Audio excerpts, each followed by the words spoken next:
With the Michigan Wolverines punishments from the NCAA being made official and no forfeitures or no probation or anything like that, Steve Spurrier has officially issued a demand that the 1990 Florida team be named SEC co-champions with Tennessee.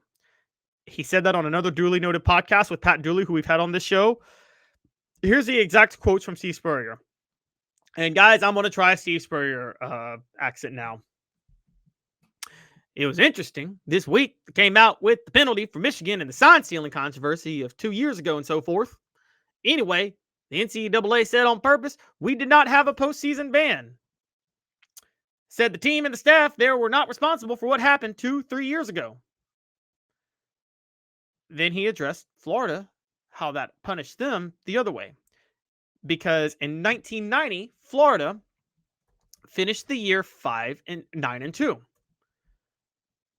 They finished the regular season 6-1 in the SEC. Tennessee, who finished the regular season 5-1-1 in the SEC, though, was declared SEC champions because Florida was placed on probation that year for recruiting violations that had happened under Galen Hall. Spurrier addressed that too when he said, quote, the infraction committee, when they gave us no postseason, they didn't know that made us ineligible because the SEC, they didn't know that. They thought they were letting us off with nothing because they didn't think we'd go to a bowl. So the SEC ought to go back and redo that. I mean, just make us co-champs with Tennessee, but penalize the group of guys that won it, and nobody on the entire team or staff had anything to do with any infractions. It's not right. Whether or not you want to right or wrong, it's up to the SEC. Then our university will follow whatever the SEC says to do. I think my Spurrier accent was incredible. Now, here's what's missed by Spurrier in that moment. It is true that Florida finished ahead of Tennessee that year. It is also true that Tennessee beat Florida 45-3 when the two went head-to-head.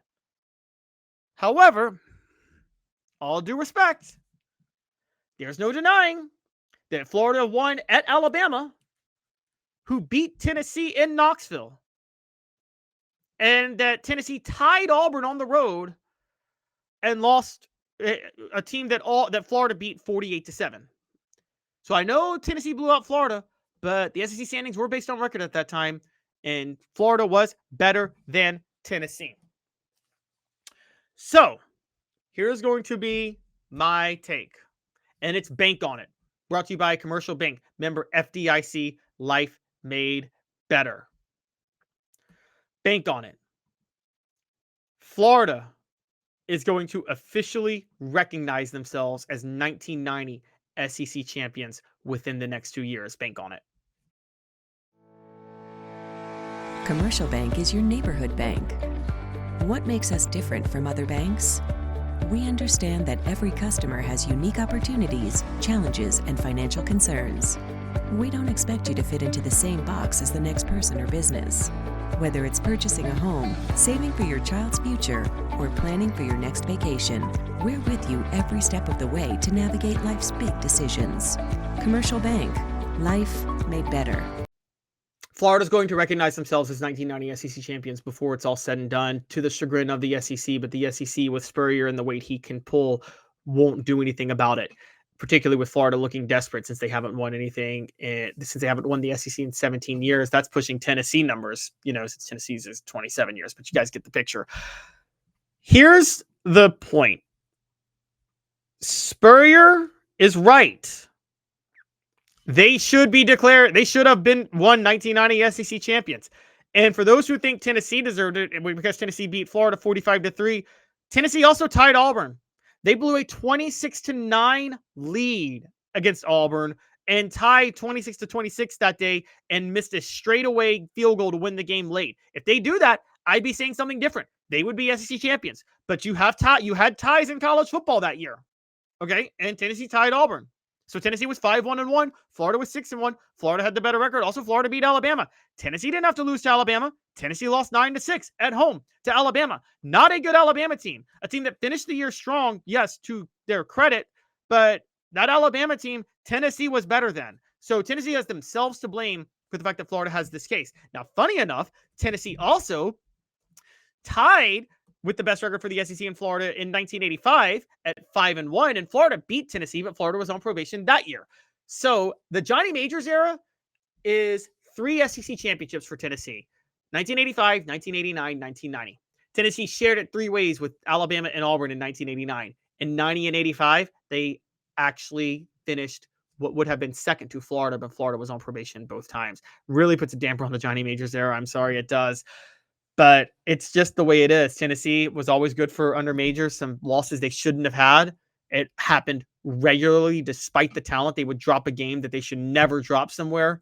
In 1990, that was Alabama and Auburn when they died. That shouldn't have happened. I will say that those Tennessee teams were wildly talented and way more talented than Florida. Way more talented. You look at the NFL. I mean, you talk 3 first-round offensive linemen: Antoine Davis, Charles McRae, and I forget the other one, but they had 3 first-round offensive linemen. They had Alvin Harper on that team, Carl Pickens. I mean, that team was just loaded with talent. Dale Carter on the other side. They blew the chance at winning a national title in 1990. That team should have won a national title. However, here's where there's a little bit of hypocrisy with Steve Spurrier.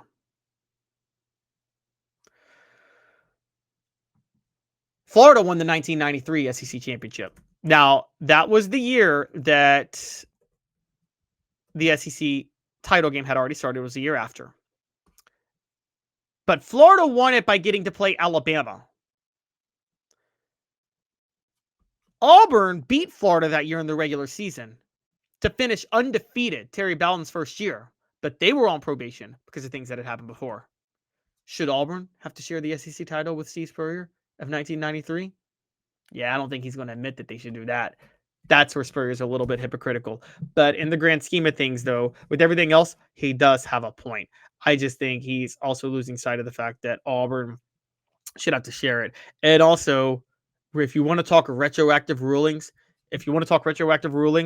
well, the problem with Steve Spurrier's take on retroactive rulings is if retroactive rulings existed, Florida would not have that 1996 national title. Because let's not forget how they won that 96 national title. They lost to Florida State last game of the year, and then they beat Alabama in the SEC title. They're number 3 in the final polls before the bowl games. Florida State's number 1.